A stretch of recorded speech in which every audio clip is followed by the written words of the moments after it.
আসসালামু আলাইকুম, কেমন আছেন সবাই? আশা করি ভালো। এই আমের সিজনে যদি আম দিয়ে বিভিন্ন রকম আইটেম তৈরি করা না হয় তাহলে কি হয়? এটা হচ্ছে মধুময় একটি সময় আমের।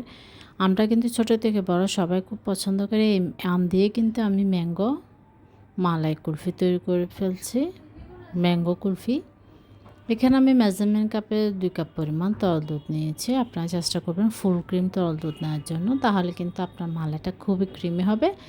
এখানে কিন্তু আমি গুঁড়া দুধও ইউজ করছি যেন একদম মালাইটা আরও ক্রিমি হয়, ঘন হয়।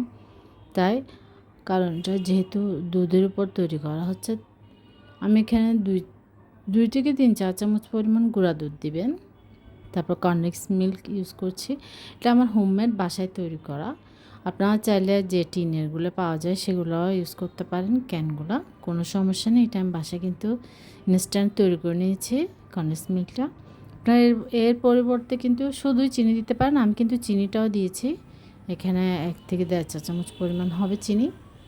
কারণ অনেকে মিষ্টি বেশি পছন্দ করে, আবার অনেকে একটু লাইট। আমি অতটা মিষ্টি কিন্তু বেশি পছন্দ করি না।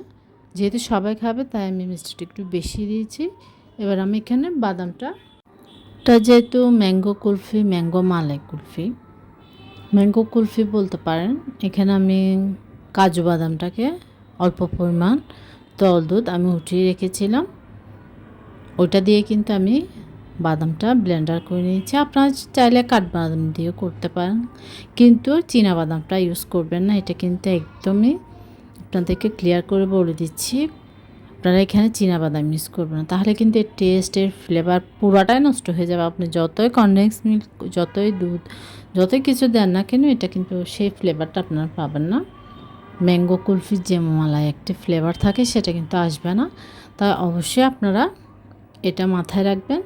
দেখুন আমি কিন্তু দিয়ে অনবরত নাড়াচাড়া করে, চুলা আঁচটা কিন্তু একদম লো রাখতে হবে। প্রথমে একটু মিডিয়ামে রাখবেন, অনবরত নাড়াচাড়া করে, তারপর একদম লো করে দিবেন। লোতে একটু পরপর, এটা কিন্তু যেহেতু দুধ কিন্তু খুব সহজেই নিচে লেগে যায় হাঁড়িতে, ওই জন্য চুলা আঁচটা লোতে রেখে অনবরত নাড়াচাড়া করে আমি কিন্তু এটা একদম ঘন করে নিয়েছি মালাইটা।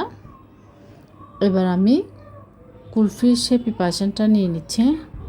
আমটা আমি চেষ্টা করবেন আপনারা একটু শক্ত একদম আম নেওয়ার জন্য। ফ্রেশ নরম আম হলে কিন্তু কুলফিটা সুন্দর হবে না, টেস্টও ভালো আসবে না। নরম হয়ে গেলে, আমটা একটু নরম হয়ে গেলে কিন্তু একটু কেমন জানি হয়ে যায়। আর এই সিজনে আমগুলো একটু নরম হলেই খেতে ভালো লাগে না। তাই একদম ফ্রেশ আমটা যখন শক্ত অবস্থায় থাকবে ওরকমই আম নেবেন।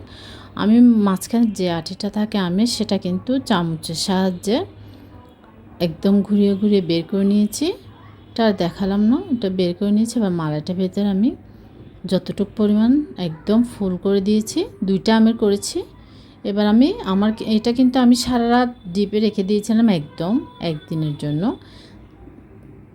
তারপর আমি এটা বের করে খোসাটা ছাড়িয়ে গোল গোল করে কেটে নিচ্ছি। আপনাদের পছন্দ মতো করে কাটতে পারেন, কিন্তু এটা গোল করে কাটলে কিন্তু সুন্দর লাগে। দেখুন মাশাআল্লাহ কতটা সুন্দর হয়েছে। পরিবেশনের জন্য নিয়ে নিলাম। ঠান্ডা ঠান্ডা খেতে কিন্তু অসাধারণ লাগে, তাই ট্রাই করবেন। আর আমাকে কমেন্ট করে জানাবেন। খুবই সহজভাবে দেখিয়েছি আমি, কিন্তু একদম ঝামেলা করে নিয়ে। আশা করছি আপনাদের ভালো